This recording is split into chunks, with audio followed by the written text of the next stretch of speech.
Do you have your half? I couldn't know it then, but that was going to become the theme of my life. Do you have your half? On a beautiful sunny afternoon in April of 1993, I said I do, to a man that I thought loved me, a man that I thought was committing his life to me, and we were just going to share adventures and have a wonderful life together.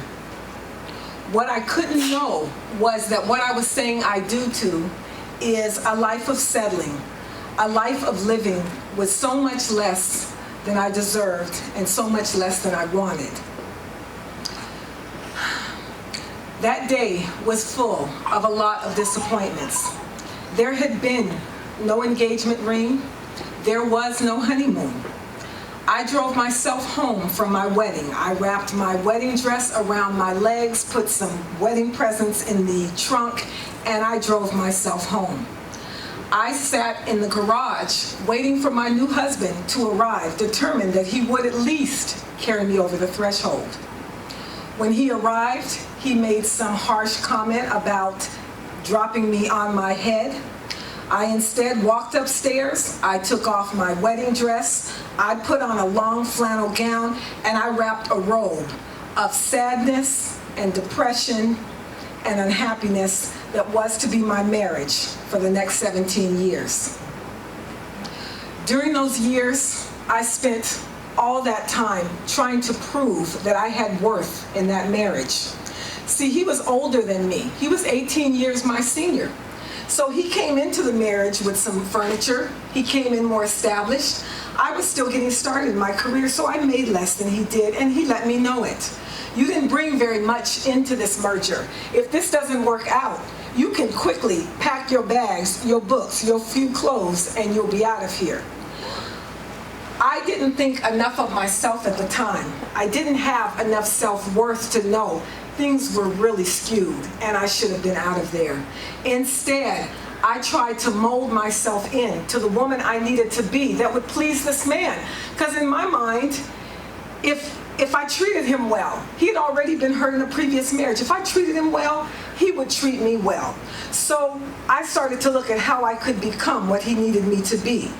He told me my hair would look better short. I cut my hair short. He said stop wearing bright colors. I stopped wearing bright colors. He told me that I needed to wear clothes that just hung because that's more attractive. So I started buying clothes that made me look a little more unattractive, truly. I wrapped my life around him. He would go out on the weekends and play tennis. I'd stay home for 5 hours cleaning the house. What for? No one was coming over. There was no life there. After a couple of separations, whereupon I returned because I was still hopeful, on one day, everything changed. And it was in the midst of a quiet, calm conversation. He said, I don't like the way you talk to me. I said, I don't like the way you talk to me. He said, and I'm not gonna live like this. And something shifted for me. And I said, and we don't have to. I went to bed that night, and in the morning, where before I would have found him and said, babe, I'm so sorry, it's my fault, I was just having a day. Instead, the first thing out of my mouth was, we need to make a plan. If you would have followed me that day, you'd have followed me to Barnes & Noble. I'd have been on the floor in an aisle with Divorce for Dummies and California Divorce laid out in front of me. I was done. I was smelling freedom, and I decided that I not only wanted it, I deserved it.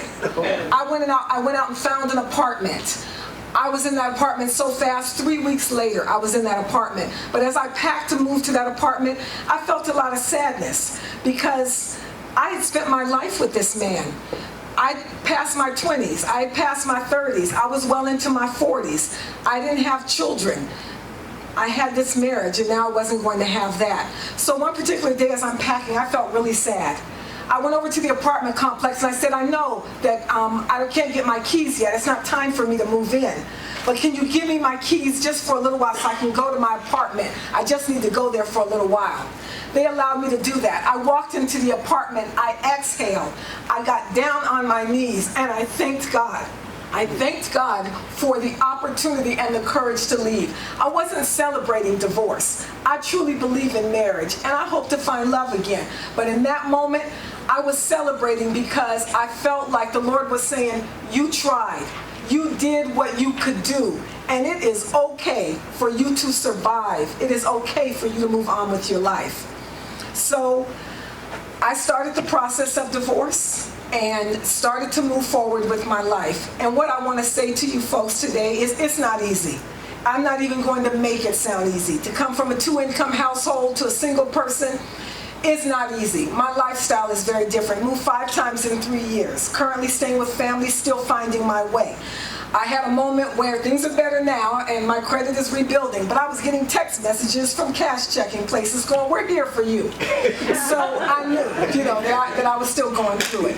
But I'm coming through it, and what I'm recognizing is that I have value. I know who I am. I may still be trying to figure out what I want to do with this next phase of my life, but I know that I'm a daughter of the King, that He has a plan for me, that I have worth, and so do all of you. I would say to our men, know your value as fathers. I spent all of this time looking for that value because I did not receive it from a father who just didn't think I was worth the time. So I spent it. It wasn't by accident that I would marry somebody 18 years my senior and that I would leave that marriage at 18 years, right? I had grown up. So I'm saying know your value as a father. Know that you only can tell your daughter how special she is. There is something in here that we need to hear from our fathers. You young men, I applaud you for the fact that you are here and you are getting it together. You're getting your story said. You're understanding yourself. That is amazing. That is going to ripple into your lives. You women, older women and you younger women, know your value. If you are being disrespected, if somebody tells you you have to put up, put out, whatever it is, know your value, know who you are. Find somebody in your life. If your dad isn't around, find an uncle, find an older brother, somebody that you can respect, that can speak life into your life so that you make the right decisions. You have a lot to offer. You are powerful. You are queens and daughters of the King. Do not let anybody sell you short. Know your value. I know mine and I'm walking in it. Thank you.